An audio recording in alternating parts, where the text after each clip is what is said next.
Cinema தொடர்ந்து ஒரு 20 நாள் 30 நாள் அவுட்டோர் போகிறாங்க. அங்கே ஆண்களும் நடிகரும் ஒன்றா இருக்க வேண்டியிருக்கும், பக்கத்து பக்கத்து இருக்க வேண்டியிருக்கும்.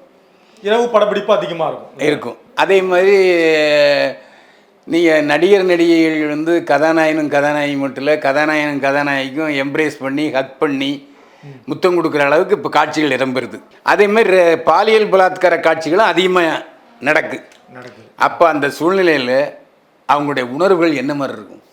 நடிக்கணும் இல்லையா, சிறப்பாக நடிக்கணும், கட்டுப்படுத்தணும் இல்லையா, அதாவது வாழணும், அந்த பாத்திரமாக வாழணும், அதுவாகவே மாறணும் இல்லையா, பார்க்குற நமக்கு. அது மட்டும் இல்லை, கெமிஸ்ட்ரி ஒர்க் அவுட் ஆகுதுன்னு சொல்லுவாங்க ஹீரோயின். அந்த கெமிஸ்ட்ரி ஒர்க் அவுட் ஆகுறதுன்னு என்ன அர்த்தம்?